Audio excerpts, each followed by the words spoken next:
আসসালামু আলাইকুম দর্শক, আপনারা কেমন আছেন? আশা করছি আপনারা সবাই ভালো আছেন। আজকে আমরা মাঠে আসলাম, দেখতে পাচ্ছেন এদিকে চারিদিকে মাঠ আর মাঠ, এইদিকে যত দূর দেখা যায় সবই ধান ক্ষেত।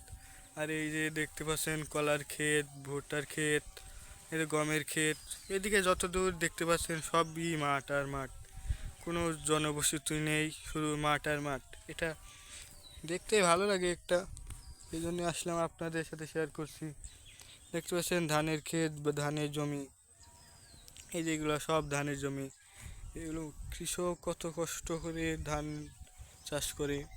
এই দেখতে পাচ্ছেন কলা গাছ, এই যে কত বড় বড় কলা গাছ, ভালোভাবে বোঝাতে পারছি না, অনেক বড়। একটি গাছের দৈর্ঘ্য প্রায় অনেক হয়ে যাবে। এই যে দেখতে পাচ্ছেন এগুলা ঘাস, যেগুলা গরুতে খায়। গরু এগুলা খেতে খুব ভালোবাসে। এই যে ঘাস, এগুলো হচ্ছে পুঁই শাকের বীজ। পুঁই শাকের বীজ করার জন্য এই জমিটা করা হয়েছে, প্রস্তুত করা হয়েছে। অল্প দিনের মধ্যেই বীজ তোলনের সময় হয়ে যাবে। দেখতে পাচ্ছেন কত সুন্দর বীজ এসছে। আশা করছি ভালোই ফলন পাওয়া যাবে। চলেন ওই দিকটা দেখাই আপনাদের। ওই দিকটাতে লাল শাকের জমি আছে।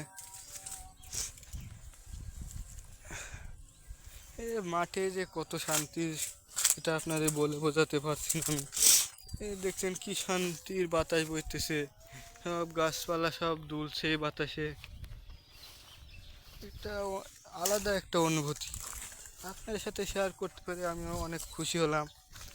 আপনারা কারা কোথা থেকে দেখছেন কমেন্ট জানাবেন। আপনারা আমি যে আপনাদের সাথে শেয়ার করতেছি, এটা আপনাদের কেমন লাগছে সেটা জানাবেন। এই যে দেখতে পাচ্ছেন কলা গাছ, এই যে এই গাছটিতে কলার কান্দি এসছে। এই যে দেখেন, এই যে এই যে এই রোদের ছটা, তো সেই জন্য আপনারা বোঝাতে পারছি না। এই যে দেখেন কি সুন্দর, তাই না? মাঠে আসলে একটা আলাদা অনুভূতি। এই যে দেখতে পাচ্ছেন কলার কলার কান্দি, এটা একটু পুষ্ট হয়ে এসছে, আর কিছুদিন থাকলে পুষ্ট হয়ে যাবে। এটা অনেক বড় কাটি গাছের একটা কলা, দেখতে পাচ্ছেন।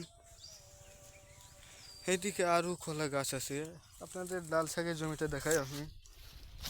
এই যে দেখতে পাচ্ছেন লাল শাকের জমি, এই লাল শাকে বীজ করার জন্য বোনা হয়েছে।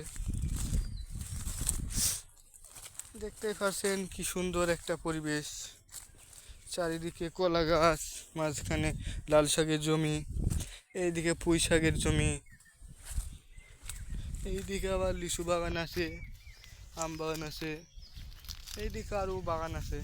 এইদিকে আবার ভুট্টার ক্ষেত আছে, রাস্তা এদিকে আমরা বাড়ি যাব। এইদিকে শাগুয়ান বাগান, অনেক বড় বড় গাছ শাগুয়ানের। এই যে এটা হলো একটা সজনে গাছ, যেটা সজনে ডাঁটা বলে থাকি।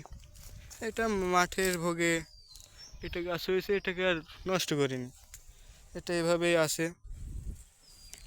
আসেন দেখি আপনার আরও কী কী আছে জমিতে। এই দেখতে পাচ্ছেন পেঁপে গাছ, পেঁপে গাছে দেখছি ভালোই পেঁপে এসছে। এই দেখছেন আইডির গাছ, আইডি গাছ চেনেন তো আপনারা, এদিকে এগুলোকে আইডির গাছ বলি। আপনাদের অঞ্চলে কি বলে সেটা একটু জানাবেন। গাছটা একটু পড়ে গেছে তো, বাতাসে একটু পড়ে গেছে। এই দেখতে পাচ্ছেন। আসসালামু আলাইকুম, আজকে এই পর্যন্তই। ভালো লাগলে লাইক কমেন্ট শেয়ার করবেন।